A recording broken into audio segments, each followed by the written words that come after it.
ಧರ್ಮಸ್ಥಳದ ವಿರುದ್ಧ ವಿಠ್ಠಲಗೌಡ, ಮಹೇಶ್ ಶೆಟ್ಟಿ ತಿಮರೋಡಿ, ಗಿರೀಶ್ ಮಠಣ್ಣನವರ್ ಸಾಲು ಆರೋಪಗಳನ್ನ ಈಗಾಗಲೇ ಮಾಡಿದ್ದಾರೆ, ಮಾಡ್ತಾನೆ ಇದ್ದಾರೆ. ಬೇರೆ ಬೇರೆ ಪ್ರಕರಣಗಳ ತನಿಖೆ ಮಾಡಬೇಕು ಅಂತಾನೂ ಕೂಡ ಇವರು ಆಗ್ರಹಿಸ್ತಾ ಇದ್ದಾರೆ. ಇದರ ಮಧ್ಯೆ ಎಲ್ಲ ಆರೋಪಗಳಿಗೆ ಸ್ಪಷ್ಟನೆ ಕೊಡುವ ಕೆಲಸವನ್ನ ಗ್ರಾಮ ಪಂಚಾಯಿತಿ ಮಾಡ್ತಾ ಇದೆ. ಈ ಬಗ್ಗೆ ವರದಿ ನಿಮ್ಮ ಮುಂದೆ.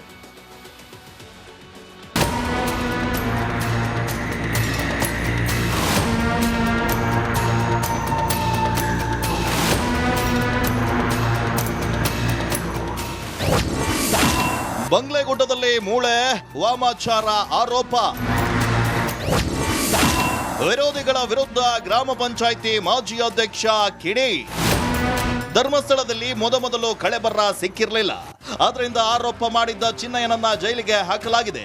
ಆದ್ರೆ ಇದೀಗ ಬಂಗ್ಲೆಗುಡ್ಡದಲ್ಲಿ ಮೂಳೆ ವಾಮಾಚಾರ ಮಾಡಲಾಗಿದೆ ಅಂತ ವಿಠ್ಠಲಗೌಡ ಆರೋಪವನ್ನ ಮಾಡಿದ್ದು, ಆ ಮಾತುಗಳನ್ನ ಕೇಳಿ ಗ್ರಾಮ ಪಂಚಾಯಿತಿ ಮಾಜಿ ಅಧ್ಯಕ್ಷ ತಿರುಗೇಟನ್ನ ಕೊಟ್ಟಿದ್ದಾರೆ. ವಿಠ್ಠಲಗೌಡ ಗ್ಯಾಂಗ್ ಮೊದಲಿನಿಂದ ಸುಳ್ಳು ಹೇಳ್ತಿದೆ. ಈ ವ್ಯಕ್ತಿ ಮೊದಲಿಂದಲೂ ಬಹಳಷ್ಟು ಅವರ ಏನು ಗ್ಯಾಂಗ್ ಇದೆ ಅದೆಲ್ಲ ಸುಳ್ಳುಗಳನ್ನೇ ಹೇಳ್ಕೊಂಡು ಬಂದದ್ದು. ಇದರಲ್ಲಿ ಎಷ್ಟು ಸುಳ್ಳಿದೆ ಎಷ್ಟು ಸತ್ಯ ಇದೆ ಅಂತೇಳಿ ಗೊತ್ತಿಲ್ಲ. ಧರ್ಮಸ್ಥಳದವರು ನಮಗೆ ಭಾಳ ಸಹಕಾರ ಕೊಡ್ತಾರೆ, ನಮ್ಮೊಟ್ಟಿಗಿದ್ದಾರೆ, ಅವ್ರಿಂದ ಯಾವುದೇ ರೀತಿಯ ತೊಂದರೆ ಆಗಲಿಲ್ಲ. ಆಮೇಲೆ ಒಂದು ಕಡೆ ಹೇಳ್ತಾರೆ, ಅದರಿಂದ ಇನ್ನೊಂದು ಕಡೆ ಹೇಳ್ತಾರೆ ನಾವು ಅದನ್ನು ಮಾಡಿದ್ದೆಲ್ಲ ಧರ್ಮಸ್ಥಳದವರು, ಅವರು ಹೀಗೆ ಹೇಳಿದರು ಹಾಗೆ ಹೇಳಿದರು ಅಂತೇಳಿ 1 ವರ್ಷದ ಮೇಲೆ ಶುರುವಿನಲೇ ಈ ಸುಳ್ಳುಗಳನ್ನೇ ಅವರು ತರಬೇತಿ ಪಡ್ಕೊಂಡು ಬಂದದ್ದು. 2015ರವರೆಗೆ ಗುರುತಿನ ಚೀಟಿ ಪಡೆಯುತ್ತಿರಲಿಲ್ಲ.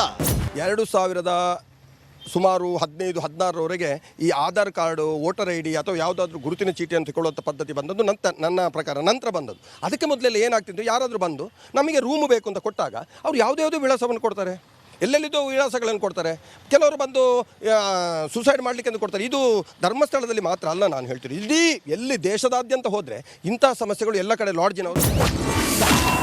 ಗ್ರಾಮ ಪಂಚಾಯಿತಿ ದಾಖಲೆ ಫೋರ್ಜರಿ ಆರೋಪ ಸುಳ್ಳು.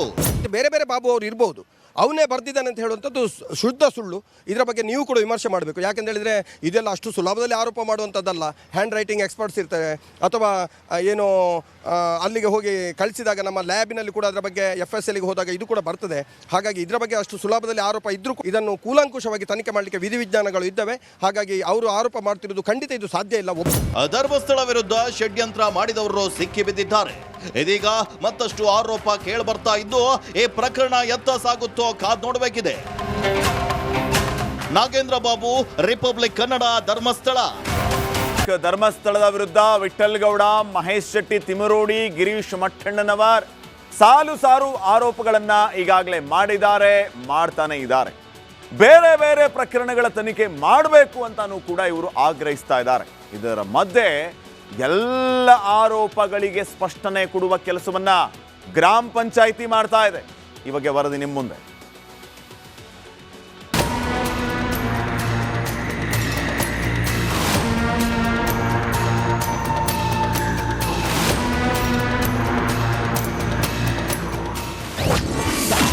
ಬಂಗ್ಲೆಗುಡ್ಡದಲ್ಲಿ ಮೂಳೆ ವಾಮಾಚಾರ ಆರೋಪ. ವಿರೋಧಿಗಳ ವಿರುದ್ಧ ಗ್ರಾಮ ಪಂಚಾಯಿತಿ ಮಾಜಿ ಅಧ್ಯಕ್ಷ ಕಿಡಿ. ಧರ್ಮಸ್ಥಳದಲ್ಲಿ ಮೊದಲು ಕಳೆಬರ್ರ ಸಿಕ್ಕಿರಲಿಲ್ಲ, ಆದ್ರಿಂದ ಆರೋಪ ಮಾಡಿದ್ದ ಚಿನ್ನಯ್ಯನನ್ನ ಜೈಲಿಗೆ ಹಾಕಲಾಗಿದೆ. ಆದ್ರೆ ಇದೀಗ ಬಂಗ್ಲೆಗುಡ್ಡದಲ್ಲಿ ಮೂಳೆ ವಾಮಾಚಾರ ಮಾಡಲಾಗಿದೆ ಅಂತ ವಿಠ್ಠಲಗೌಡ ಆರೋಪವನ್ನ ಮಾಡಿದ್ದು, ಆ ಮಾತುಗಳನ್ನ ಕೇಳಿ ಗ್ರಾಮ ಪಂಚಾಯಿತಿ ಮಾಜಿ ಅಧ್ಯಕ್ಷ ತಿರುಗೇಟನ್ನ ಕೊಟ್ಟಿದ್ದಾರೆ. ವಿಠ್ಠಲಗೌಡ ಗ್ಯಾಂಗ್ ಮೊದಲಿನಿಂದ ಸುಳ್ಳು ಹೇಳ್ತಿದೆ. ಈ ವ್ಯಕ್ತಿ ಮೊದಲಿಂದಲೂ ಬಹಳಷ್ಟು ಅವರ ಏನು ಗ್ಯಾಂಗ್ ಇದೆ ಅದೆಲ್ಲ ಸುಳ್ಳುಗಳನ್ನೇ ಹೇಳ್ಕೊಂಡು ಬಂದದ್ದು. ಇದರಲ್ಲಿ ಎಷ್ಟು ಸುಳ್ಳಿದೆ ಎಷ್ಟು ಸತ್ಯ ಇದೆ ಅಂತೇಳಿ ಗೊತ್ತಿಲ್ಲ. ಧರ್ಮಸ್ಥಳದವರು ನಮಗೆ ಭಾಳ ಸಹಕಾರ ಕೊಡ್ತಾರೆ, ನಮ್ಮೊಟ್ಟಿಗಿದ್ದಾರೆ, ಅವ್ರಿಂದ ಯಾವುದೇ ರೀತಿಯ ತೊಂದರೆ ಆಗಲಿಲ್ಲ. ಆಮೇಲೆ ಒಂದು ಕಡೆ ಹೇಳ್ತಾರೆ, ಅದರಿಂದ ಇನ್ನೊಂದು ಕಡೆ ಹೇಳ್ತಾರೆ ನಾವು ಅದನ್ನು ಮಾಡಿದ್ದೆಲ್ಲ ಧರ್ಮಸ್ಥಳದವರು, ಅವರು ಹೀಗೆ ಹೇಳಿದರು ಹಾಗೆ ಹೇಳಿದರು ಅಂತೇಳಿ 1 ವರ್ಷದ ಮೇಲೆ ಶುರುವಿನಲೇ ಈ ಸುಳ್ಳುಗಳನ್ನೇ ಅವರು ತರಬೇತಿ ಪಡ್ಕೊಂಡು ಬಂದದ್ದು. 2015ರವರೆಗೆ ಗುರುತಿನ ಚೀಟಿ ಪಡೆಯುತ್ತಿರಲಿಲ್ಲ. 2000 ಸುಮಾರು 15-16ರವರೆಗೆ ಈ Aadhaar card, voter I D ಅಥವಾ ಯಾವುದಾದ್ರೂ ಗುರುತಿನ ಚೀಟಿ ಅಂತ ತಗೊಳ್ಳುವಂಥ ಪದ್ಧತಿ ಬಂದದ್ದು ನನ್ನ ಪ್ರಕಾರ ನಂತರ ಬಂದದ್ದು. ಅದಕ್ಕೆ ಮೊದಲೆಲ್ಲ ಏನಾಗ್ತಿತ್ತು, ಯಾರಾದರೂ ಬಂದು ನಮಗೆ ರೂಮು ಬೇಕು ಅಂತ ಕೊಟ್ಟಾಗ ಅವ್ರು ಯಾವುದ್ಯಾವುದೋ ವಿಳಾಸವನ್ನು ಕೊಡ್ತಾರೆ, ಎಲ್ಲೆಲ್ಲಿದ್ದೋ ವಿಳಾಸಗಳನ್ನು ಕೊಡ್ತಾರೆ. ಕೆಲವರು ಬಂದು ಸುಸೈಡ್ ಮಾಡಲಿಕ್ಕೆ ಅಂತ ಕೊಡ್ತಾರೆ. ಇದು ಧರ್ಮಸ್ಥಳದಲ್ಲಿ ಮಾತ್ರ ಅಲ್ಲ, ನಾನು ಹೇಳ್ತೀನಿ ಇಡೀ ಎಲ್ಲಿ ದೇಶದಾದ್ಯಂತ ಹೋದರೆ ಇಂಥ ಸಮಸ್ಯೆಗಳು ಎಲ್ಲ ಕಡೆ ಲಾಡ್ಜಿನವರು. ಗ್ರಾಮ ಪಂಚಾಯಿತಿ ದಾಖಲೆ ಫೋರ್ಜರಿ ಆರೋಪ ಸುಳ್ಳು. ಬೇರೆ ಬೇರೆ ಬಾಬು ಅವರು ಇರ್ಬೋದು, ಅವನೇ ಬರ್ದಿದ್ದಾನೆ ಅಂತ ಹೇಳುವಂಥದ್ದು ಶುದ್ಧ ಸುಳ್ಳು. ಇದರ ಬಗ್ಗೆ ನೀವು ಕೂಡ ವಿಮರ್ಶೆ ಮಾಡಬೇಕು. ಯಾಕೆಂತ ಹೇಳಿದರೆ ಇದೆಲ್ಲ ಅಷ್ಟು ಸುಲಭದಲ್ಲಿ ಆರೋಪ ಮಾಡುವಂಥದ್ದಲ್ಲ. ಹ್ಯಾಂಡ್ ರೈಟಿಂಗ್ ಎಕ್ಸ್ಪರ್ಟ್ಸ್ ಇರ್ತಾರೆ, ಅಥವಾ ಏನು ಅಲ್ಲಿಗೆ ಹೋಗಿ ಕಳಿಸಿದಾಗ ನಮ್ಮ ಲ್ಯಾಬಿನಲ್ಲಿ ಕೂಡ ಅದರ ಬಗ್ಗೆ FSLಗೆ ಹೋದಾಗ ಇದು ಕೂಡ ಬರ್ತದೆ. ಹಾಗಾಗಿ ಇದರ ಬಗ್ಗೆ ಅಷ್ಟು ಸುಲಭದಲ್ಲಿ ಆರೋಪ ಇದ್ದರೂ ಇದನ್ನು ಕೂಲಂಕುಷವಾಗಿ ತನಿಖೆ ಮಾಡಲಿಕ್ಕೆ ವಿಧಿವಿಜ್ಞಾನಗಳು ಇದ್ದಾವೆ. ಹಾಗಾಗಿ ಅವರು ಆರೋಪ ಮಾಡ್ತಿರೋದು ಖಂಡಿತ ಇದು ಸಾಧ್ಯ ಇಲ್ಲ. ಧರ್ಮಸ್ಥಳ ವಿರುದ್ಧ ಷಡ್ಯಂತ್ರ ಮಾಡಿದವರು ಸಿಕ್ಕಿ ಬಿದ್ದಿದ್ದಾರೆ.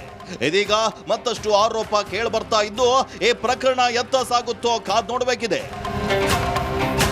ನಾಗೇಂದ್ರ ಬಾಬು, ರಿಪಬ್ಲಿಕ್ ಕನ್ನಡ, ಧರ್ಮಸ್ಥಳ. ಧರ್ಮಸ್ಥಳದ ವಿರುದ್ಧ ವಿಠಲ್ ಗೌಡ, ಮಹೇಶ್ ಶೆಟ್ಟಿ ತಿಮರೋಡಿ, ಗಿರೀಶ್ ಮಠಣ್ಣನವರ್ ಸಾಲು ಸಾರು ಆರೋಪಗಳನ್ನ ಈಗಾಗಲೇ ಮಾಡಿದ್ದಾರೆ, ಮಾಡ್ತಾನೆ ಇದ್ದಾರೆ. ಬೇರೆ ಬೇರೆ ಪ್ರಕರಣಗಳ ತನಿಖೆ ಮಾಡಬೇಕು ಅಂತಾನೂ ಕೂಡ ಇವರು ಆಗ್ರಹಿಸ್ತಾ ಇದ್ದಾರೆ. ಇದರ ಮಧ್ಯೆ ಎಲ್ಲ ಆರೋಪಗಳಿಗೆ ಸ್ಪಷ್ಟನೆ ಕೊಡುವ ಕೆಲಸವನ್ನ ಗ್ರಾಮ ಪಂಚಾಯಿತಿ ಮಾಡ್ತಾ ಇದೆ. ಈ ಬಗ್ಗೆ ವರದಿ ನಿಮ್ಮ ಮುಂದೆ.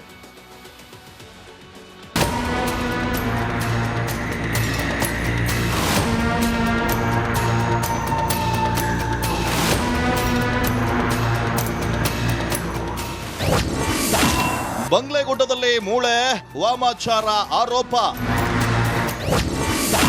ವಿರೋಧಿಗಳ ವಿರುದ್ಧ ಗ್ರಾಮ ಪಂಚಾಯಿತಿ ಮಾಜಿ ಅಧ್ಯಕ್ಷ ಕಿಡಿ. ಧರ್ಮಸ್ಥಳದಲ್ಲಿ ಮೊದಲು ಕಳೆಬರ್ರ ಸಿಕ್ಕಿರಲಿಲ್ಲ, ಆದ್ರಿಂದ ಆರೋಪ ಮಾಡಿದ್ದ ಚಿನ್ನಯ್ಯನನ್ನ ಜೈಲಿಗೆ ಹಾಕಲಾಗಿದೆ. ಆದ್ರೆ ಇದೀಗ ಬಂಗ್ಲೆಗುಡ್ಡದಲ್ಲಿ ಮೂಳೆ ವಾಮಾಚಾರ ಮಾಡಲಾಗಿದೆ ಅಂತ ವಿಠಲಗೌಡ ಆರೋಪವನ್ನ ಮಾಡಿದ್ದು, ಆ ಮಾತುಗಳನ್ನ ಕೇಳಿ ಗ್ರಾಮ ಪಂಚಾಯಿತಿ ಮಾಜಿ ಅಧ್ಯಕ್ಷ ತಿರುಗೇಟನ್ನ ಕೊಟ್ಟಿದ್ದಾರೆ. ವಿಠಲಗೌಡ ಗ್ಯಾಂಗ್ ಮೊದಲಿನಿಂದ ಸುಳ್ಳು ಹೇಳ್ತಿದೆ. ಈ ವ್ಯಕ್ತಿ ಮೊದಲಿಂದಲೂ ಬಹಳಷ್ಟು ಅವರ ಏನು ಗ್ಯಾಂಗ್ ಇದೆ ಅದೆಲ್ಲ ಸುಳ್ಳುಗಳನ್ನೇ ಹೇಳ್ಕೊಂಡು ಬಂದದ್ದು. ಇದರಲ್ಲಿ ಎಷ್ಟು ಸುಳ್ಳಿದೆ ಎಷ್ಟು ಸತ್ಯ ಇದೆ ಅಂತೇಳಿ ಗೊತ್ತಿಲ್ಲ. ಧರ್ಮಸ್ಥಳದವರು ನಮಗೆ ಭಾಳ ಸಹಕಾರ ಕೊಡ್ತಾರೆ, ನಮ್ಮೊಟ್ಟಿಗಿದ್ದಾರೆ, ಅವ್ರನ್ನ ಯಾವುದೇ ರೀತಿಯ ತೊಂದರೆ ಆಗಲಿಲ್ಲ. ಆಮೇಲೆ ಒಂದು ಕಡೆ ಹೇಳ್ತಾರೆ, ಅದರಿಂದ ಇನ್ನೊಂದು ಕಡೆ ಹೇಳ್ತಾರೆ ನಾವು ಅದನ್ನು ಮಾಡಿದ್ದೆಲ್ಲ ಧರ್ಮಸ್ಥಳದವರು, ಅವರು ಹೀಗೆ ಹೇಳಿದರು ಹಾಗೆ ಹೇಳಿದರು ಅಂತೇಳಿ 1 ವರ್ಷದ ಮೇಲೆ ಶುರುವಿನಲೇ ಈ ಸುಳ್ಳುಗಳನ್ನೇ ಅವರು ತರಬೇತಿ ಪಡ್ಕೊಂಡು ಬಂದದ್ದು. 2015ರವರೆಗೆ ಗುರುತಿನ ಚೀಟಿ ಪಡೆಯುತ್ತಿರಲಿಲ್ಲ. 2000 ಸುಮಾರು 15-16ರವರೆಗೆ ಈ ಆಧಾರ್ ಕಾರ್ಡು, ವೋಟರ್ ID ಅಥವಾ ಯಾವುದಾದ್ರೂ ಗುರುತಿನ ಚೀಟಿ ಅಂತ ತಗೊಳ್ಳುವಂಥ ಪದ್ಧತಿ ಬಂದದ್ದು ನನ್ನ ಪ್ರಕಾರ ನಂತರ ಬಂದದ್ದು. ಅದಕ್ಕೆ ಮೊದಲೆಲ್ಲ ಏನಾಗ್ತಿತ್ತು, ಯಾರಾದರೂ ಬಂದು ನಮಗೆ ರೂಮು ಬೇಕು ಅಂತ ಕೊಟ್ಟಾಗ ಅವ್ರು ಯಾವುದ್ಯಾವುದೋ ವಿಳಾಸವನ್ನು ಕೊಡ್ತಾರೆ, ಎಲ್ಲೆಲ್ಲಿದ್ದೋ ವಿಳಾಸಗಳನ್ನು ಕೊಡ್ತಾರೆ. ಕೆಲವರು ಬಂದು ಸುಸೈಡ್ ಮಾಡಲಿಕ್ಕೆ ಅಂತ ಕೊಡ್ತಾರೆ. ಇದು ಧರ್ಮಸ್ಥಳದಲ್ಲಿ ಮಾತ್ರ ಅಲ್ಲ, ನಾನು ಹೇಳ್ತೀನಿ ಇಡೀ ಎಲ್ಲಿ ದೇಶದಾದ್ಯಂತ ಹೋದರೆ ಇಂತಹ ಸಮಸ್ಯೆಗಳು ಎಲ್ಲ ಕಡೆ. ಲಾಡ್ಜಿನವರು ಗ್ರಾಮ ಪಂಚಾಯಿತಿ ದಾಖಲೆ ಫೋರ್ಜರಿ ಆರೋಪ ಸುಳ್ಳು. ಬೇರೆ ಬೇರೆ ಬಾಬು ಅವರು ಇರ್ಬೋದು, ಅವನೇ ಬರ್ದಿದ್ದಾನೆ ಅಂತ ಹೇಳುವಂಥದ್ದು ಶುದ್ಧ ಸುಳ್ಳು. ಇದರ ಬಗ್ಗೆ ನೀವು ಕೂಡ ವಿಮರ್ಶೆ ಮಾಡಬೇಕು. ಯಾಕೆಂತ ಹೇಳಿದರೆ ಇದೆಲ್ಲ ಅಷ್ಟು ಸುಲಭದಲ್ಲಿ ಆರೋಪ ಮಾಡುವಂಥದ್ದಲ್ಲ. ಹ್ಯಾಂಡ್ ರೈಟಿಂಗ್ ಎಕ್ಸ್ಪರ್ಟ್ಸ್ ಇರ್ತಾರೆ, ಅಥವಾ ಏನು ಅಲ್ಲಿಗೆ ಹೋಗಿ ಕಳಿಸಿದಾಗ ನಮ್ಮ ಲ್ಯಾಬಿನಲ್ಲಿ ಕೂಡ ಅದರ ಬಗ್ಗೆ FSLಗೆ ಹೋದಾಗ ಇದು ಕೂಡ ಬರ್ತದೆ. ಹಾಗಾಗಿ ಇದರ ಬಗ್ಗೆ ಅಷ್ಟು ಸುಲಭದಲ್ಲಿ ಆರೋಪ ಇದ್ದರೂ ಇದನ್ನು ಕೂಲಂಕುಷವಾಗಿ ತನಿಖೆ ಮಾಡಲಿಕ್ಕೆ ವಿಧಿವಿಜ್ಞಾನಗಳು ಇದ್ದಾವೆ. ಹಾಗಾಗಿ ಅವರು ಆರೋಪ ಮಾಡ್ತಿರೋದು ಖಂಡಿತ ಇದು ಸಾಧ್ಯ ಇಲ್ಲ. ಧರ್ಮಸ್ಥಳ ವಿರುದ್ಧ ಷಡ್ಯಂತ್ರ ಮಾಡಿದವರು ಸಿಕ್ಕಿ ಬಿದ್ದಿದ್ದಾರೆ. ಇದೀಗ ಮತ್ತಷ್ಟು ಆರೋಪ ಕೇಳಿ ಬರ್ತಾ ಇದ್ದು ಈ ಪ್ರಕರಣ ಎತ್ತ ಸಾಗುತ್ತೋ ಕಾದ್ ನೋಡಬೇಕಿದೆ. ನಾಗೇಂದ್ರ ಬಾಬು, ರಿಪಬ್ಲಿಕ್ ಕನ್ನಡ, ಧರ್ಮಸ್ಥಳ.